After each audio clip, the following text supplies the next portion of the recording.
I'm Aziz Sohail, and I've been working with the new Art Gallery Walsall and Indus School of Art and Architecture on a 2-year project, Belonging, Disbelonging, that was supported by the British Council. The artists, Sophia-Layla Afsar and Alex Billingham, were selected for the residencies that happened as part of Belonging, Disbelonging in autumn 2022. Both at the New Art Gallery Walsall and Indus Valley School of Art and Architecture, as part of which we had an exhibition at Indus Valley showing their works in progress under the show title As We Play Beneath the Warmth of an Alien Sun. And I'm delighted that they are now showing new works coming out of the last year with new commissions and films and an immersive installation at the New Art Gallery Walsall as we gathered underneath the shards of a fallen mirror ball.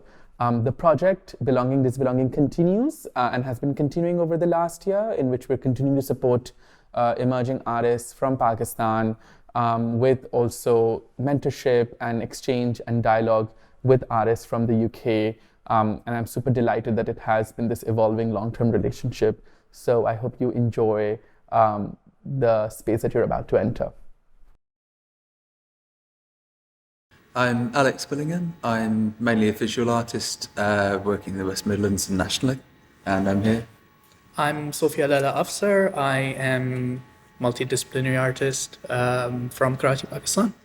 I have a practice that kind of combines live art, visuals, theatre, filmmaking, and branching out into digital work. A lot of my work looks at how being trans and being queer and being disabled kind of intermingle, and also being neurodiverse, and then how they interact with other subjects. And I've generally got quite a fun and often silly sort of visual, because I think it's really important that people can just come to the work and enjoy it, and then all of that deeper thinking is kind of there if they need it and if they spend the time.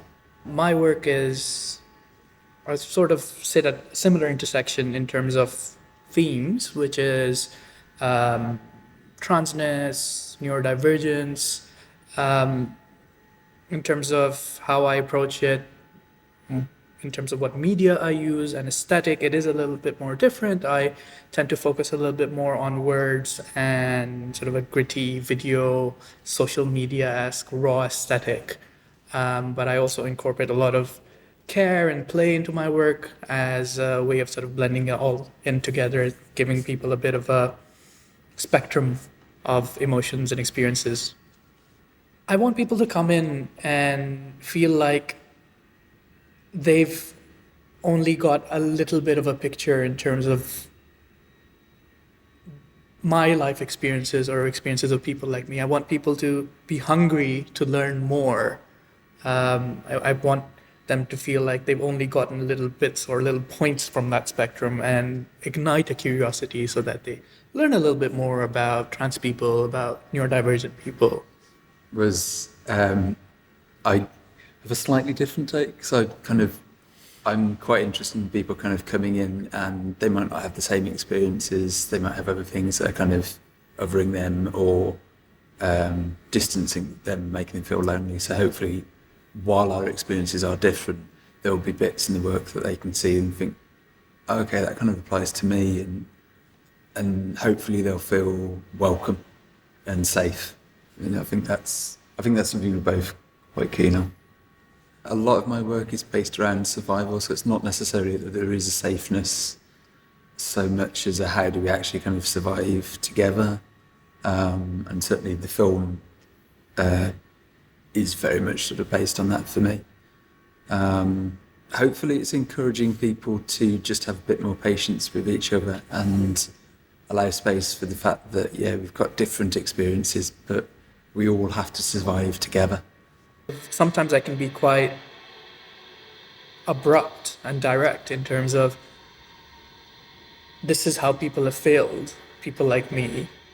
And people sometimes get very upset by that implication because they see themselves in the failure. Whereas I'm not actually naming names, I'm not even naming people.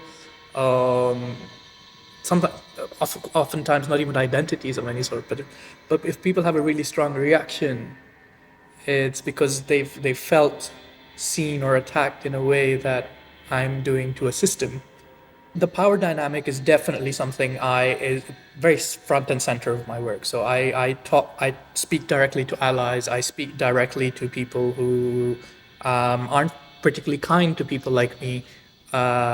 Sometimes asking them that very question, saying, "Why are you focusing on your comfort? What makes you focus on your comfort as opposed to the comfort of someone like me? What is the reason for that? Why is that more important?" And presenting that challenge, asking people to really say why they feel certain things take priority over others, and getting them to think about that a little bit more directly than just sort of shouting at each other. I love the fact that in this exhibition we've got two very different sort of approaches to it, and I think that's perfect. And the thing I generally say with queer rights, but it applies to lots of other things, is that we need to be able to fight at lots of different levels. So you need people who are shouting and are angry and are visceral, but you also need sort of soft, those small conversations, those acts of kindness of, being visibly disabled a lot of the time, just by being in a space, it's kind of, and it applies to being transness sometimes as well, it's that just by being in the space we're being politically active, so we don't necessarily always need to do extra work on top of that.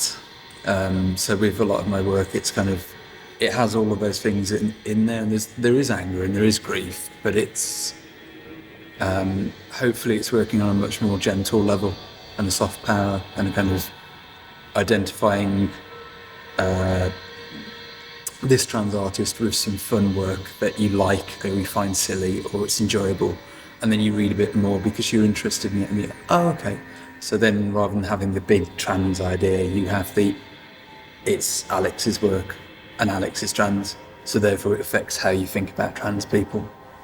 But I love the fact that we do have very different approaches, and you're screaming at people in a, not scream, but you're a lot more straight at people, and then I'm sort of, being quite soft. And it's interesting because we're both taking people on a journey.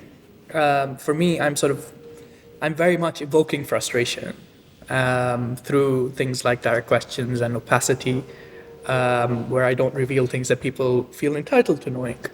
But at the same time, I also provide care, and I also provide a space for play.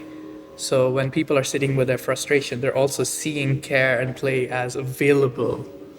And they have to look at me not just as someone they're upset with, but also someone who is offering care and play while they sit with their upsetness. Yeah. And I think also there's the additional collaboration of the space, because it's such an amazing, brilliant kind of space, and obviously you couldn't see it and I was quite familiar with it, so I was trying to explain about the height and stuff, and that's kind of imposed a way of the exhibition working as well. But I think that's been quite harmonious, rather than, oh, we're stuck with these restrictions. It's how do we use these to our advantage, which I think is quite a queer and quite a trans thing of, we've got these restrictions and we've got these issues, right? How do we use these to our advantage to actually survive? I think we were also very conscious of how people move around in the space, where, like, what potential pathways they could have, and what kind of things they would touch visually, and that's always been interesting to imagine, at least. To see that, oh, okay, so from here you'll be seeing Alex's this little thing, and then when you take a couple of steps you'll discover that, and that's fascinating to me, to see how it's both sort of planned randomness in a way, not exactly randomness, but chaos, I guess, but controlled chaos, as a way of sort of giving people that diversity of experience.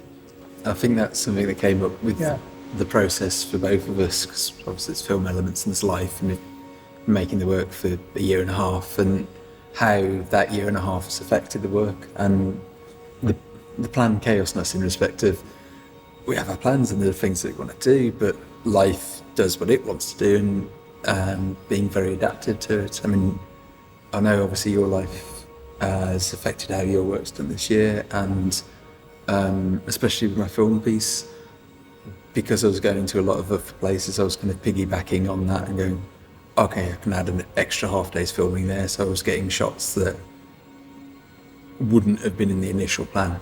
It was like, oh, actually, just add that bit. Yeah. Yeah, I mean, my the third act of my film was completely unexpected. It was a personal challenge that came up.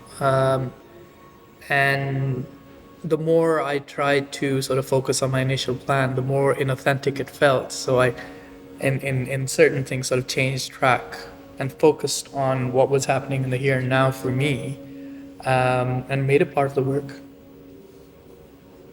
I don't know about you, but I'm really excited to see how people do take it and what they do think about it, and the connections that they make that aren't there at all, or the connections that they make which just haven't occurred to us of, okay, of course that's what the work's about. Yeah. And the connections they make between both our work. It'll be, fun. Yeah, I mean, I look forward to seeing perspectives that didn't occur to me, that we hadn't thought of, that the work can also speak to. So I'm really excited about that.